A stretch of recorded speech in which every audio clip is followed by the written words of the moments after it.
Before Europe built its great empires, before the Atlantic trade reshaped continents, before the world's wealth flowed through London, Paris, or Rome, there was a land in West Africa where gold lay beneath the earth like hidden sunlight, an empire so wealthy, that when its ruler traveled across the desert, entire economies shook. This was the Mali Empire, a kingdom forged in exile, built on gold, elevated by knowledge, and swallowed by time. This is the story of how Mali rose to control the world's gold, and how it vanished into history. In the early 13th century, West Africa was divided into rival kingdoms. Trade routes crossed the Sahara Desert, carrying salt from the north and gold from the south. Control of these routes meant power. The once great Ghana Empire had already fallen. Smaller states fought for dominance. Among them was the kingdom of Kingaba, and from this kingdom would rise a legend. Sundiata Keita was not born powerful. Legend says he could not walk as a child, mocked by rivals, exiled with his mother. But exile can forge strength.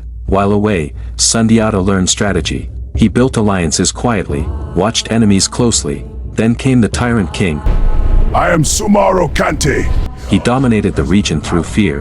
In 1235, Sundiata's forces defeated Sumaro. From that victory, Mali was born. Sundiata united territories, stabilized trade, established law, and laid the foundation for an empire that would soon control the arteries of wealth. Gold alone does not build an empire, control does. Mali sat strategically between West Africa's gold mines and North Africa's trade networks. Caravans stretched across the Sahara in lines miles long. Camels carried gold, ivory, cola nuts. In return came salt, textiles, books, scholars. Salt was so valuable it could be traded ounce for ounce with gold. The desert became a highway of wealth, and Mali stood at its center. By the early 14th century, the empire controlled nearly half of the world's known gold supply.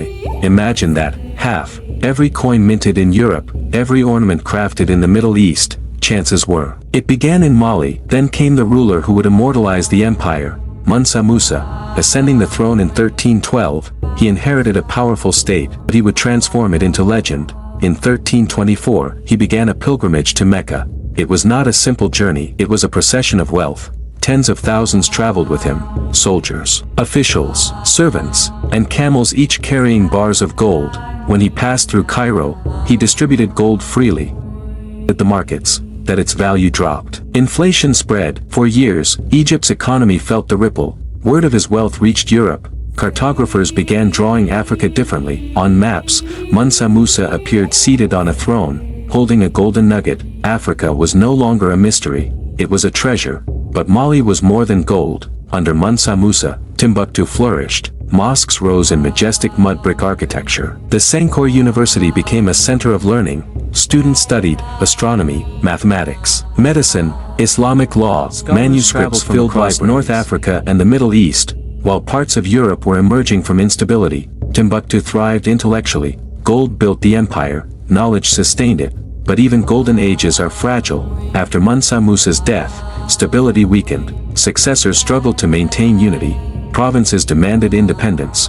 Trade routes slowly shifted toward Atlantic ports. New powers emerged. Among them the Songhai Empire. By the 15th century, Mali's grip loosened, territories broke away, wealth diminished, control of gold mines weakened.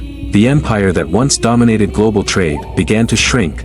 By the 16th century, Mali was no longer the dominant force of West Africa. Songhai absorbed much of its territory. Internal conflict fractured what remained. The desert reclaimed its silence. But the story did not disappear. The ruins remain. The manuscripts survive.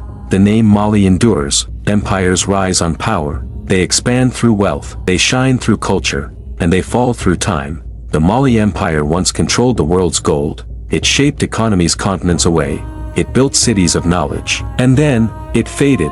But history does not vanish. It echoes, beneath the sand, within forgotten manuscripts, inside the stories of those who remember. Mali may have fallen, but its legacy reminds the world of something undeniable.